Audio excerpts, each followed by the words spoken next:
TRP news देख रहे हैं आप। आपके साथ में आदिल खान आजाद। अभी कुछ रोज पहले लोकसभा चुनाव का ऐलान हुआ था। उसके बाद कुछ मीडिया घराने इतने जोश में आ गए, इतने ज्यादा जोर से लबरेज हो गए कि सबने अपने अपने ट्विटर हैंडल पर एक वो डाल दिया, सर्वे कि कौन जीत रहा है इस बार का चुनाव, कौन बन रहा है प्रधानमंत्री, किसको कितने वोट, आप किसे चाहते हैं। और हुआ ये कि गेम उल्टा पड़ गया। ये जिनके लिए किया गया था उनके हक में नहीं आया, लोग ये कह रहे हैं। अब देखिए ना, पहले मैं आपको वो तस्वीरें दिखा दूं, फिर बताता हूं कुछ और न्यूज़ भी है। ये एक जो है वो न्यूज़ तक आप जानते होंगे, दुनिया टीवी टुडे जो है, टीवी टुडे यानी आज तक जिसमें आता है, इंडिया टुडे आता है, समझे, हेडलाइंस टुडे आता है, उसमें न्यूज़ तक ये भी उसी का एक पार्ट है। आज तक की आप सिस्टर कंपनी समझिए। इन्होंने सर्वे डाल दिया। अब 33,876 वोट पड़े। इतने का तो सैंपल साइज नहीं लेते न्यूज़ चैनल वाले जब प्री पोल और पोस्ट पोल दिखाते हैं अपने स्टूडियो में बैठ के। तो हुआ क्या कि चुनाव आयोग ने की लोकसभा चुनाव की तारीख की घोषणा। 4 जून को आएंगे नतीजे। आपके मुताबिक अब की बार किसकी बनेगी सरकार? पब्लिक बोली जी 84% इंडिया की और NDA 16%। NDA Modi ji, India मतलब राहुल गांधी जिस गठबंधन को लीड कर रहे हैं, कांग्रेस कर रही है। 84-16 का फासला है 33,000 वोटों में। तो आप समझ रहे हैं चल क्या रहा है। इसके बाद आ जाइए, कोई ललन पोस्ट है, इन्होंने भी यह सर्वे डाल दिया। इनके भी 11,000 लोगों ने इन पर आकर रिएक्शन दिया। 11,000 लोगों ने वोट डाले, तो उसमें से 90% ने कहा कि इंडिया जीतेगी। इन्होंने पूछा था अब की बार किसकी बनेगी सरकार? एनडीए मोदी जी वाला 10% आ गया। अब ये इंडिया बनाम जो एनडीए की लड़ाई हो गई है ना, ये बड़ी दिलचस्प हो गई है। लड़ाई पड़ गई है। यूं समझिए कि जीत का मंसूबा बनाए मीडिया और सत्ता के लोगों में खटाई। न्यूज़ इंडिया, इसमें हमारे कई सीनियर्स आजकल काम कर रहे हैं, कई नहीं, एक ही याद है, बाकी तो सब हम साथ के ही हैं।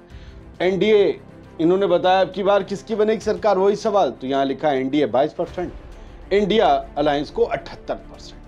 कहीं भी इस अलायंस को 70% से नीचे वोट हासिल नहीं हुआ। यानी 70% से ज्यादा लोग क्या इस बात का मंतव्य बनाए बैठे हैं कि इस बार सत्ता को पलटना है, या फिर ये भारत के वोटर्स के डीएनए में बस चुका है कि किसी भी एक सोच वाले गठबंधन या पार्टी को सिर्फ 10 साल हुकूमत करने देनी। वरना मनमोहन सिंह सरकार बहुत अच्छी चली, दुनिया में मंदी आई, भारत बच गया, भारत इकोनॉमिकली ग्रो कर रहा था, क्या शानदार डेवलपमेंट्स हुए थे। मोदी सरकार ने भी डेवलपमेंट के काम किए हैं। ये और बात है कि उनके दौर में हिंदू मुसलमान की बातें उससे कई ज्यादा हुई, लेकिन क्या उनको 10 साल बाद जैसे हटाया वैसे ही अब इन्हें 10 साल बाद हटाने जा रहे हैं? और क्या ये जो सर्वेज हैं ये बानगी? और इसका सैंपल साइज देखेंगे आप, न्यूज़ इंडिया का 50,513 वोट डले। 50,000 किसी को आपने देखा कभी कोई एजेंसी 50,000 लोगों से लेकर आए? और वहां तो हमें पता भी नहीं होता इन्होंने किससे बात की है। यहां तो पब्लिक ऑनलाइन आकर वोट डाल रही। और ट्विटर पर इतने फ्रीक्वेंटली थोड़ी ना लोग जैसे फेसबुक या व्हाट्सएप या यूट्यूब पर है। ट्विटर पे तो बड़े पढ़े लिखे या फिर यूं समझिए एक फौज ट्रोल्स की भी होती। ऐसा नहीं कह नहीं सकते इसमें नहीं होंगे, लेकिन फिर भी वैसी भीड़ नहीं है जैसी बाकी प्लेटफॉर्म। अगर यहाँ 50,000 का सैंपल साइज है तो सर ये कुछ कह रहा है मेरे हिसाब से। हालांकि एक और चीज इसमें देखिए, एक तो कांड हो गया। डॉक्टर प्रियंका मौर्य हैं, नेता हैं, और ये भाजपा से जुड़ी हुई हैं। 2.5 मिलियन फॉलोअर हैं इनके, 2.5 मिलियन, 25 लाख फॉलोअर हैं बता रही टोटल सोशल मीडिया अकाउंट्स पर। ट्विटर पे तो खैर इनके 44,000 से ज्यादा हैं। डॉक्टर प्रियंका मौर्य अपने नाम के आगे मोदी का परिवार लगाती है। डॉक्टर प्रियंका मौर्य ने भी एक सवाल दाग दिया, और उसका हश्र, ये सवाल उस सवाल के साए में ही लेकिन उससे थोड़ा अलग था। इन्होंने पूछ लिया लोकसभा चुनाव 2024 पीएम पद के लिए यानी प्रधानमंत्री पद के लिए जनता की पहली पसंद कौन है? 2.5 मिलियन जिस महिला नेता के फॉलोअर हो सोशल मीडिया पर, 25 लाख यानी उनकी सोच से इत्तेफाक रखने वाले बीजेपी के ही लोग होंगे। और 44,000 जो इनके ट्विटर पे फॉलोअर हो, उनको 70,000 लोग जवाब देते हैं, उनके इस पर वोट करते हैं सवाल पर कि प्रधानमंत्री पद के लिए जनता की पहली पसंद कौन? तो नरेंद्र मोदी जो मौजूदा प्रधानमंत्री हैं उनको वोट मिलते हैं 30%। और राहुल गांधी जो उनके सामने हमेशा खड़े होते हैं, जिन्हें देखा जाता है कि ये अगले प्रधानमंत्री बन सकते हैं, उन्हें वोट मिलते हैं 70%। ये तो कमाल हो गया कि एक भाजपा की बड़ी नेता जो सोशल मीडिया पर ही बहुत ज्यादा बड़ी नेता हैं, उन्हें सोशल मीडिया पर ही उनके सवाल पर ऐसा जवाब मिला है जो प्रधानमंत्री नरेंद्र मोदी और बीजेपी आलाकमान के लिए थोड़ा बहुत तो मुश्किल का, ये कोई वोट थोड़ी ना है, थोड़ा बहुत मुश्किल का सबब यह है कि जनता सोच क्या रही है। देखिए एक दो बड़े कांड हो गए जिन्हें मैं कांड कहूंगा, काम नहीं कहूंगा। एक तो इस देश का मुसलमान वोटर जो है वो अभी तक खामोश है, पता नहीं किधर जा रहा है। उस पर इस बीच चुनाव की घोषणा होने से पहले सीए कानून आ गया, जिसको लेकर देश के ज्यादातर मुसलमान, उसमें नॉन मुस्लिम भी शामिल थे, 2019-20 में सड़कों पर उतर आए थे सीए के विरोध में। अब सीए इंप्लीमेंट हो गया तो कोई मुसलमान विरोध करने नहीं आ रहा। क्या यह भाजपा की दिक्कत का बायस नहीं है?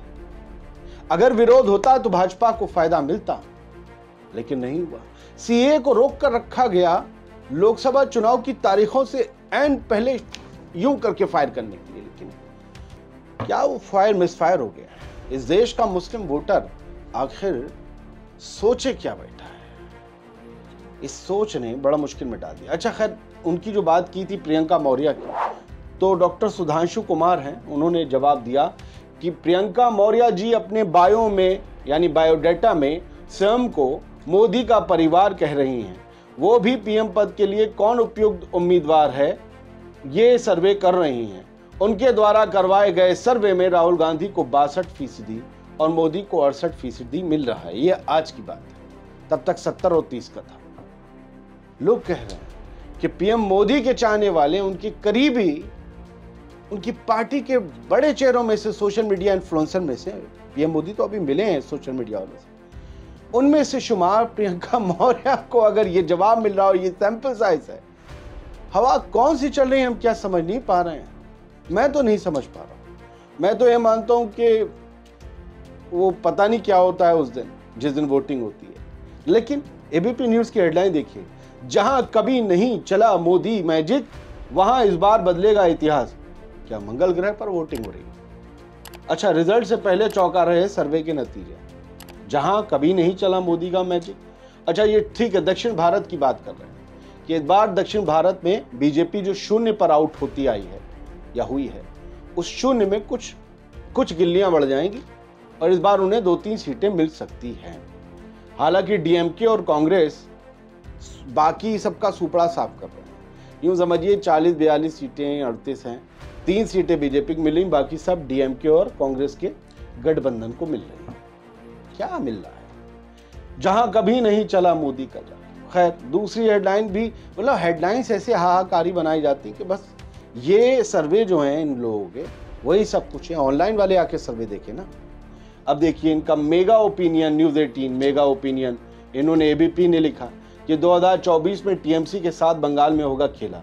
सर्वे का दावा, इंडिया से ज्यादा बीजेपी जीतेगी सीट। इन्होंने ममता बनर्जी से भी ज्यादा सीटें दिलवा दी हैं बीजेपी को वहां पश्चिम बंगाल में। इंडिया से 42 में से 25 सीटें दिलवा दी यार इन्होंने। न्यूज 18 का सर्वे है। हम तो वहां सीनियर एंकर रहे हैं, हमें मालूम है। एक आध तो सर्वे गिरवाना पड़ा था एक दिन, वो गड़बड़ हो गया। और दूसरे देश के एक बड़े चैनल में हम अभी काम करते, जब 1 साल पहले जब हम यूट्यूब पे नहीं आए थे, तो भैया वहां पर सर्वे ऑनलाइन करवाया और जिनके लिए करवाया था उनके खिलाफ हो गया पूरा। आगे एडिटर भागता हो, ले गिराओ हटाओ डिलीट मारो, ऐसी फंसा। ये ऑनलाइन वाले जो होते हैं ना, एक बड़े कमाल के, ये एक असल में उड़ता तीर होते हैं, समझ रहे?